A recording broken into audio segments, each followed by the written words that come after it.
O Senhor esteja convosco. Ele está no meio de nós. Proclamação do Evangelho de Jesus Cristo, segundo João. Glória a vós, Senhor. Naquele tempo disse Jesus: Eu sou o bom pastor. O bom pastor dá a vida por suas ovelhas. O mercenário, que não é pastor, não é dono das ovelhas, vê o lobo chegar, abandona as ovelhas e foge, e o lobo as ataca e as dispersa. Pois ele é apenas um mercenário e não se importa com as ovelhas. Eu sou o bom pastor, conheço as minhas ovelhas e elas me conhecem, assim como o Pai me conhece e eu conheço o Pai. Eu dou a minha vida pelas ovelhas. Tenho ainda outras ovelhas que não são deste redil, também a elas devo conduzir. Escutarão a minha voz. Haverá um só rebanho e um só pastor. É por isso que o Pai me ama, porque eu dou a minha vida para depois recebê-la novamente. Ninguém tira a minha vida, eu a dou por mim mesmo. Tenho o poder de entregá-la e tenho o poder de recebê-la novamente. Esta é a ordem que eu recebi de meu Pai. Palavra da salvação. Glória a vós, Senhor. Que a palavra de Deus perdoe os nossos pecados. Amém.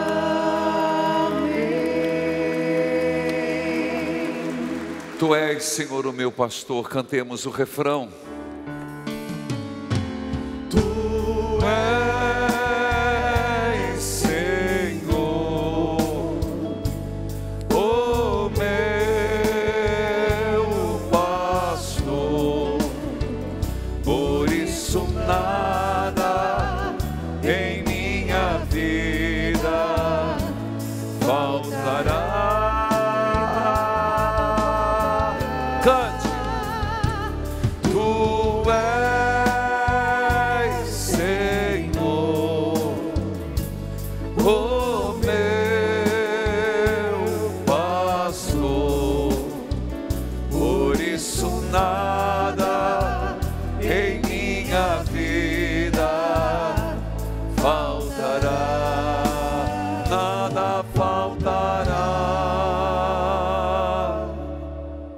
Quarto domingo da Páscoa é também chamado o domingo do bom pastor, pelas leituras, mas também pela parte orante. Quando começamos a missa, o sacerdote, no caso eu presidindo, fiz a seguinte oração: Deus eterno e todo-poderoso, conduzi-nos às alegrias celestes, para que o rebanho possa atingir, apesar da sua fraqueza, a fortaleza do pastor. Portanto, esta oração marca o sentido de toda a nossa celebração, que nós, como rebanho do Senhor, apesar de nossa fraqueza, possamos obter a fortaleza de Jesus Cristo, o bom pastor. Muito bem feito essa decoração que nos ajuda a rezar. Quem dera se, de fato, aqui na terra fosse assim. Não é, mas creio que no céu será um lugar lindo como esse, onde nós seremos o rebanho. E obrigado pela gentileza dos girassóis. Quem me conhece sabe que é uma gentileza, pela data. Mas, filhos queridos, o que tem a nos dizer Domingo Bom Pastor? É também hoje o dia onde se celebra e se é convidado todos a rezarem pelas vocações sacerdotais e religiosas, para que não venha a faltar bons pastores para conduzir a igreja de Jesus Cristo e conduzir o rebanho. Mas o que entender por bom pastor? De uma forma um tanto comum, até o Salmo 22, que eu chamei para cantar o início desta pregação, pode nos dar uma visão equivocada do bom pastor. É claro, quem não lembra daquele texto de Nosso Senhor, quando Ele disse: eu sou bom pastor, eu vou atrás da ovelha desgarrada. E sem dúvida sim, Jesus é aquele que vai atrás da ovelha desgarrada e traz. Mas a própria imagem do bom pastor tem um cajado, que significa defensor, fiel, corajoso.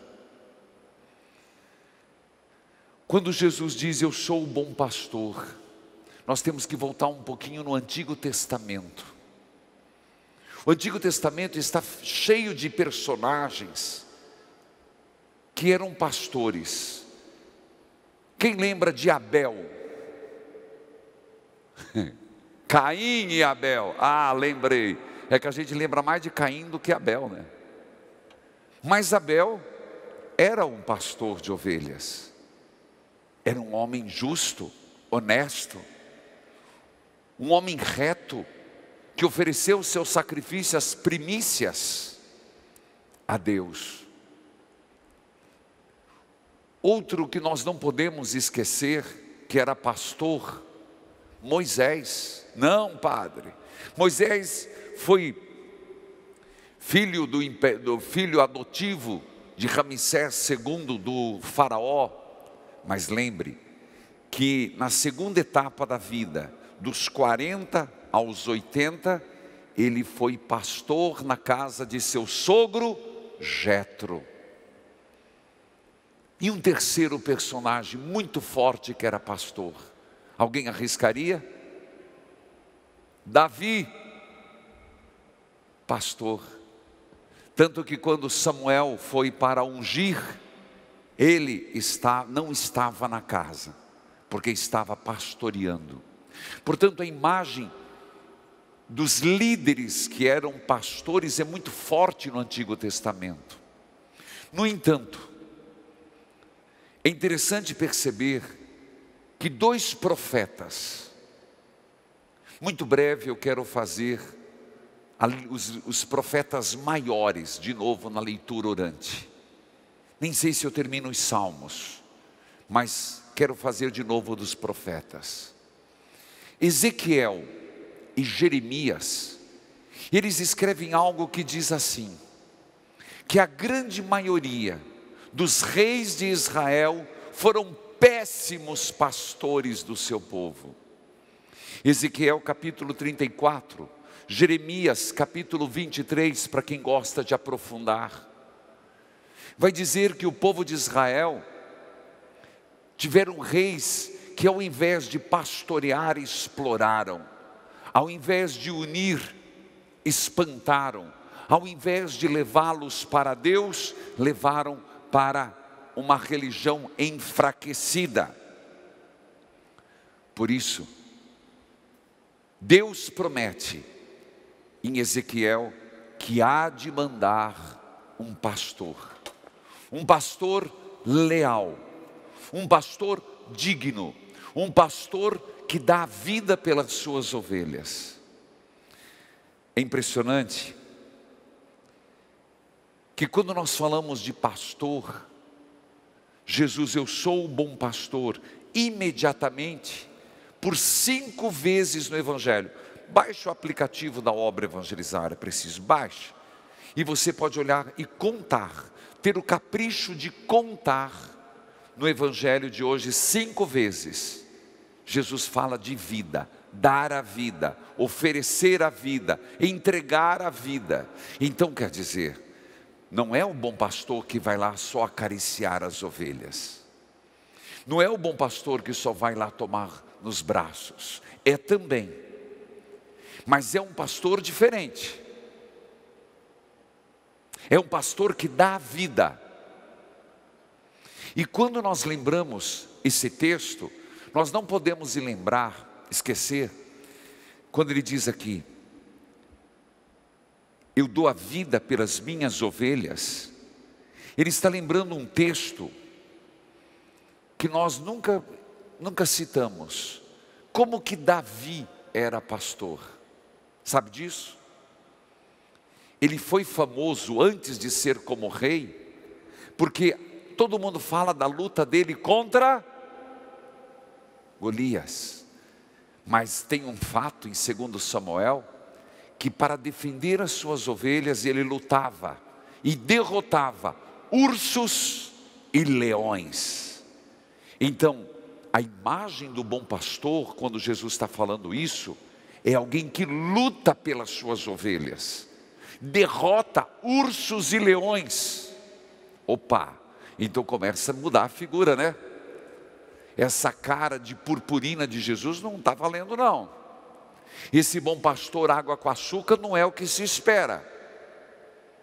Tem algo mais. Tudo isso está presente, eu sou o bom pastor. E fica mais claro ainda, quando ele logo depois, versículo 12, o mercenário, que não é pastor, não é dono, ele vê o lobo chegar e foge. O que é um mercenário? A gente não usa essa palavra. Alguém que ganhava para cuidar das ovelhas. O dono tinha muitas ovelhas. Às vezes, os filhos cuidavam de uma parte e ele pagava. E ser mercenário aqui não é negativo. Ele pagava para uma pessoa estranha levar as suas ovelhas para onde tinha grama, para onde tinha comida. E não dava para ir e voltar, tinha que ficar a noite inteira. Então eles ganhavam para cuidar do rebanho. E pasmem, havia um contrato muito bem escrito entre o dono do rebanho e o que era contratado. Por exemplo, estava escrito no contrato que se ele, no exercício do pastoreio, encontrasse um lobo, até um lobo tinha que defender 2 cachorros. Mas, se encontrasse um urso, estava no contrato, uma cobra, encontrasse uma quantidade significativa de lobos, ou um ladrão, estava no contrato, ele não precisava arriscar a própria vida. Ele, como mercenário, que ganhava para cuidar das ovelhas, não precisava arriscar a vida. Então, agora você entende que diz, o mercenário que não é pastor, não é dono das ovelhas. Quando ele vê chegar um lobo, o lobo abandona as ovelhas e foge. E o lobo ataca e as dispersa. Porque ele é apenas um empregado. Ele é apenas um contratado. Ele apenas recebeu dinheiro. Ele não tem amor para com as ovelhas. O dono, ao contrário, sim. Quando Jesus diz, eu sou o bom pastor, elas são minha. A minha relação com as ovelhas não é baseado em contrato, é baseado na linguagem do amor. Então, para mim, porque eles são meus, eu dou a vida. É isso que o evangelista João está dizendo com clareza. Jesus, ele tem um zelo pelo rebanho, por nós. por todos os que Ele redimiu na cruz, um zelo de amor. Ele não abandonará nunca, porque nós somos dele, nós pertencemos a Ele. Queridos irmãos, quem é mercenário, quem está com interesse só no contrato, quem trabalha só por causa do dinheiro, a primeira pergunta que faz: isso é minha função? Nada contra pagar, todo mundo tem que ser bom para todos, mas quem fica só no relógio, ou fica toda hora decopando na sua cabeça: isso é minha função, mas foi para isso, isso aqui não é para mim, isso aqui é outro. A gente entende muito bem isso no mundo do trabalho. Agora a gente usa a palavra, quem veste a camisa, quem age pelo amor, ele não mede esforços, ele se entrega, ele se doa. É ou não é assim? Não é perceptível isso? Estou dando uma comparação para entender como nós lidamos, esse zelo de Jesus nós temos. Você vai dizer: mas então esse evangelho é para os padres, só para as religiosas? Não, filho. Nós somos vocacionados do Senhor pelo batismo. Este zelo pelo rebanho do Senhor nós temos. Mas antes disso, como nós nos relacionamos com o Senhor? Como empregados? Como mercenários? Ou o nosso zelo é no amor, na doação, na entrega, na oferta? Nós temos essa relação com Jesus, eu pertenço a Jesus, e Jesus é o meu pastor? Ou a nossa relação é de indiferença? Ele disse por 5 vezes: eu dou minha vida. Quando chegar um lobo, quando chegar um urso, quando se apresentar um ladrão, quando se apresentar uma cobra, quando vier o diabo, quando vier alguém para tentar arrancá-lo da salvação, eu dou minha vida. E deu. Nós vivemos essa experiência? Ou uma distância com Jesus? Porque Ele disse, seguindo: eu conheço as minhas ovelhas, as ovelhas me conhecem, as ovelhas conhecem o seu dono. A relação de amor não precisa ser forçada, a relação de amor é gratuita, e quem ama conhece, quem ama perdoa, quem ama releva. Mas se a relação com Jesus é uma relação distante, então não é uma relação verdadeira. Queridos irmãos, mas também no cuidado da igreja, na vivência da nossa vocação. Volto a dizer, insisto, você é vocacionado, você é chamado a ser bom pastor, a exemplo de Jesus Cristo, por um rebanho menor, talvez chamado família, um rebanho menor, chamado os que convivem dentro da sua casa, um rebanho menor no ambiente do seu trabalho. Mas nós somos chamados a ser esse bom pastor, então termos dentro de nós essa disposição de oferecer a vida, de doar a vida, para que o outro seja salvo. Isso é muito transformador. Claro que o Senhor, como bom pastor, vem de encontro às minhas e às tuas feridas. Não tenha dúvida disso. Não tenha dúvida que o Senhor pega as ovelhas machucadas e as põe no ombro. Não tem dúvida que Jesus, aquele que foi prometido, como eu disse no Antigo Testamento, como Isaías vai dizer, carrega suas ovelhas na dobra do manto. É assim que o Senhor age conosco. Mas quando o Senhor diz, eu sou o bom pastor, Ele está dizendo, eu sou verdadeiro, eu sou autêntico e sou corajoso. Mexe com as minhas ovelhas, que eu estou com o cajado e desço a lenha. Era assim que o pastor fazia. Mexe com as minhas ovelhas, que eu luto por elas. Cadê a nossa veracidade, nossa autenticidade e nossa coragem? Somos cristãos? Participamos do rebanho do Senhor? Essa é a imagem mais forte desse evangelho. Fiquemos com essa imagem do bom pastor que zela por nós.